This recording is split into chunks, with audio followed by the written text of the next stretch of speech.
I love the story that we heard today. I'm not a big, okay, full confession time. There are four, well, you all know that there are four Gospels. And most of us sort of gravitate to one Gospel or another.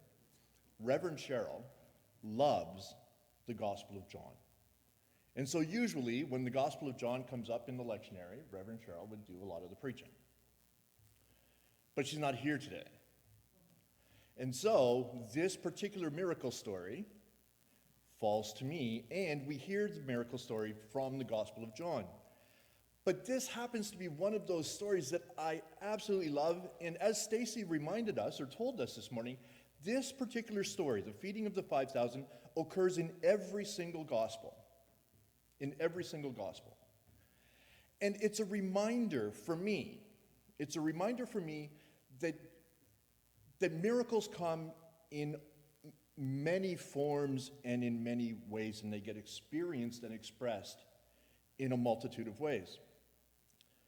The question that I want to ask this morning, and the question that this particular story requires us to ask, is what is the miracle?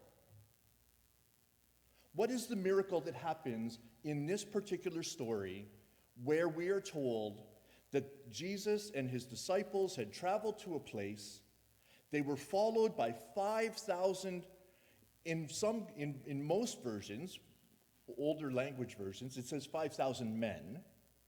Stacy said 5,000 people. In this one, it's sort of, I like the idea that it's 5,000 men, because if there are 5,000 men, you know that there are a whole bunch of women and children who are there too. So it's more than 5,000. So I actually think that we're talking probably close to double that. 5,000 men with their wives and their children. And we know that there are children present. Why? Because the person who steps forward is a child. It's a young boy. And the story tells us that the disciples, the apostles, the people who had been following Jesus for at this point, we don't know, a year, 2 years, depends on which gospel you're reading, because it falls in a different place in each gospel. But they've been following Jesus for a while. They've been hearing his word. They see the crowd and they go, how in God's name are we going to feed all of these people? And Jesus says, what does Jesus say? Philip, go buy some food. And Philip goes, there is no way that we could possibly afford to buy enough food to feed all these people. And up steps his little boy. And he goes to one of the disciples and he says, Sir, I have 5 loaves of bread and 2 fish. That doesn't seem to be an awful lot of food for 5,000 plus people. But Jesus sees that, and he says to the disciples, get the people to sit in groups of 50, and just get them to sit down together. Now, why does Jesus say get them to sit down in groups of 50? Well, I'm going to give you a different take on this particular miracle story. So the traditional reading of this story is that Jesus takes the 5 loaves and 2 fish, he sits them in front of him. I've seen paintings and I've seen depictions of this. Jesus takes the basket, puts it down in front of him, offers thanks to God, and then sends the food out, and somehow all of that, from that basket of 5 loaves and 2 fish, everybody is fed. But Jesus gets them to sit down in groups of 50. Now, if you're just going to pass the basket around, why get them to sit down in small groups? I actually think that there's a different miracle that happens here. Jesus gets them to sit down in groups of 50. If you're in a group of 5,000, chances are you are not going to learn the name, like 5,000 strangers. Chances are you are not going to learn the name of a single person. If I went into a group of 5,000 people with Reverend Cheryl and Victoria, Reverend Cheryl and I and Victoria, we would probably stand and talk amongst ourselves. And all of the other people, all of the other 5,000 people, couples and families would sit and talk amongst themselves. And maybe you've got a friend there, and so you talk to that person. But the chance that you're going to reach out and talk to a group like strangers in that group are pretty minimal. That's why in the mega churches, churches with 1,000 people, 1,500 people, they really focus on home groups where small groups of people from that large congregation get together, because that's where relationship is going to be built. So here we are, we have this crowd of a field of 5,000 plus people. Jesus says, get them to sit down in groups of 50. So now they sit down in groups of 50, they look around, they see a guy, what's your name, where are you from, why did you come, right? You start talking about stuff like that. And out of that builds relationship.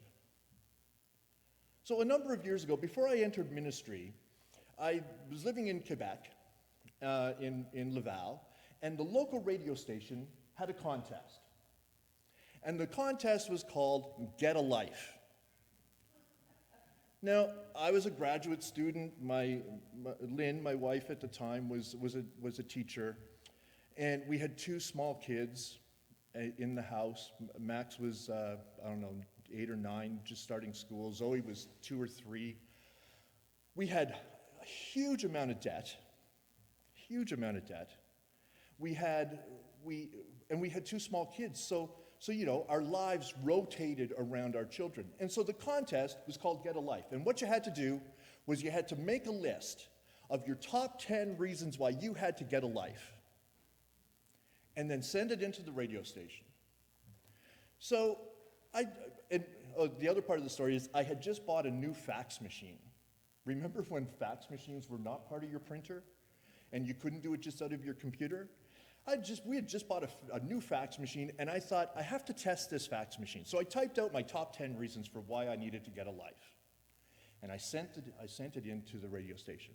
Now, some of my reasons, the last additions to my music collection were the soundtrack from Lion King and 2 other kids' movies.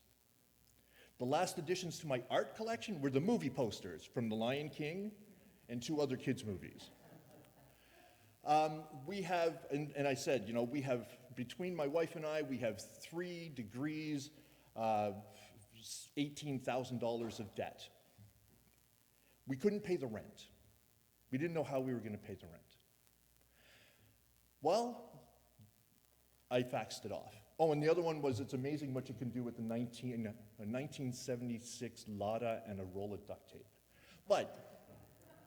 So I faxed it in, and lo and behold, on Easter Sunday, I turned on the radio, and I heard my name called. And it said, Bill Thomas of Laval, Quebec, you have 2 minutes to phone in to let us know. It was right at the end. I had just heard, so I called. And what it was a whole, a series of days, people were chosen, and then we all got together at a bar, and then they did a draw. Well, me, I don't know if you know this, but I'm an extrovert. And I like to talk to people. And so that night, I went around that bar, and I'm talking to all kinds of people in that bar. And one of the things that I told them was, how many places do we go where everybody who's there gathered was there for one common reason? We thought we had sent in a list of why we needed to get a life. And there was a great prize package, $50,000 worth of all kinds of stuff, like restaurants for a year and tickets to the Montreal Canadiens and all kinds of stuff. Anyway, I won. But the winning part isn't the miracle to me. The part that was the miracle is I got to meet all of these people, and we shared our stories and found places of commonality. I ended up taking some of those folks out for breakfast with me because one of the prizes was breakfast at a restaurant, like once a week. So I could take different people, and the relationships it built were incredible. In this story, Jesus says to the crowd, sit down in groups of 50. And I believe that the miracle that happens is this little boy comes forward with a basket of fish and bread and offers it. And everybody in that crowd is looking and going, man, that is amazing.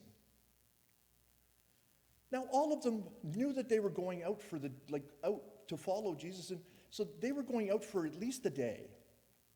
I believe that they all took food with them. They knew that they were going to have to eat. So they all took food with them. But nobody else knew. Nobody knew what everybody else had. And I know I'm reading a lot into the story, but this is a plausible, this is a miracle. When they sit down in groups of 50, they start to talk to each other, and I look across at Tom and I go, well, my wife sent this amount of food with me. I'm just going to put it here in the middle of this blanket of 50 people. And then my wife, who's sitting beside me, says, well, I have food too. And everybody who's sitting around our little group of 50 takes all of the food that they've brought with them, places it into the middle of the group, and now we can all eat. And in each group of 50, so let's say it is only 5,000 people, that's 100 groups of 50. In each group, everybody started laying out their food. They saw the example of this young boy, and they said to themselves, we can do that. Everybody lays out their food, and lo and behold, not only did everybody eat, but there is now 12 baskets of leftover food that can be sent off to wherever or gets carried with them for the journey home. Now, is that any less of a miracle? Is that any less of a miracle than Jesus blessing the bread and the fish and that multiplying to the food that feeds everybody? I suggest that it's not less of a miracle. And here's why I suggest that. And I've preached this before. You've heard this. We have enough food in the world to feed every person on the planet. Why don't we? Why don't we? Because the food that could feed the planet is housed in places where they're not prepared to share it. The reality today is we're on a common journey. We're on a common journey, and we could feed each other, but we choose not to. We choose to let people starve on the streets while others feast to excess and gluttony. That is a choice that we make. And if Jesus had left the group of 5,000 standing as a group of 5,000, people would have chosen to not share the resources before them, and some would have left hungry. The miracle is that Jesus spoke, Jesus taught, Jesus used the example of one person, and that inspired those who were gathered. I read a story this week, and I wanted to bring the woman's name, but I couldn't pronounce it. So I'm just going to tell you that if you're interested in this story, please look it up. Google it. But this week, there was a story about a javelin thrower from Poland. The javelin thrower from Poland won the silver medal in javelin at the most recent Olympics. But she heard a story of a child in Poland who was awaiting surgery for cancer. The child was going to die because the family could not afford the treatment. It meant a trip to the United States, it meant hospitalization, it meant all kinds of stuff. This woman took the silver medal. Now remember, a silver medal at the Olympics does not happen like that. A silver medal at the Olympics represents years of training, years of disappointment, and years of success. And she read this story. She knew the story. She was a cancer survivor herself. She took her medal. She sold it online. She auctioned it off. She raised $115,000.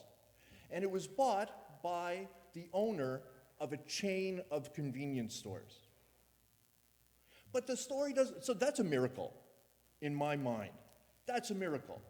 But the story doesn't end there.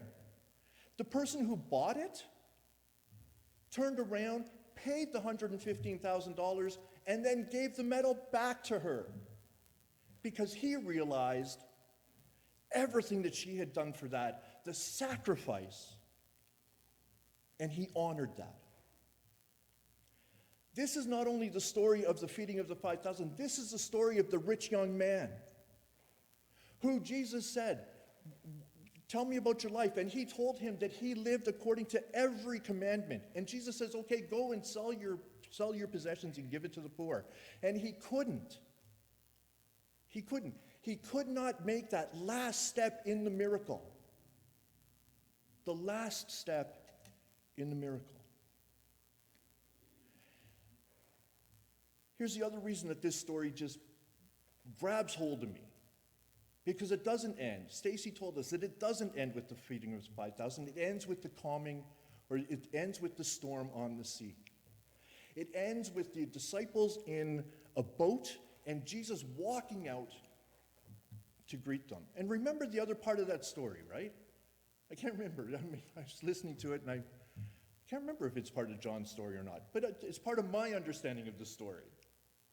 The other part is that Peter says, if it's you, let me come and walk with you on the water. And Jesus says, okay, come on, step out of the boat. Come join me. Peter goes, okay. He steps out of the boat, he walks out onto the water, and then he goes, oh my God, I'm walking on water. And he starts to sink. Jesus told us during his ministry that we would do greater things than he. And we go, how is that possible? How is it possible that we could do greater things than he? Here's how it's possible. The miracles are not, all miracles are not divine mystery. Some miracles are actually living out the fullness of our humanity. Some miracles are living out the fullness of our humanity. The miracles that Jesus demonstrated were not evidence of his divinity, they were evidence of his humanity. Jesus saw need and he stepped beyond himself to take care of the needs of his fellow men and women. Jesus saw the need and his humanity demanded that he act. Jesus tells us that that is what we are called to do. And when we do that, when we live fully for the ministry of Christ, when we live fully loving God and living Jesus, then we are those who demonstrate miracles in our lives and the lives of our community. We can feed 5,000. We can feed 6 billion. We can ensure that every person has the basic needs of life. And we can do more than that. We can give people life abundant, promised by God, lived out by Jesus. All we need to do is believe it. All we need to do is act on it. All we need to do is be a miracle. Thanks be to God.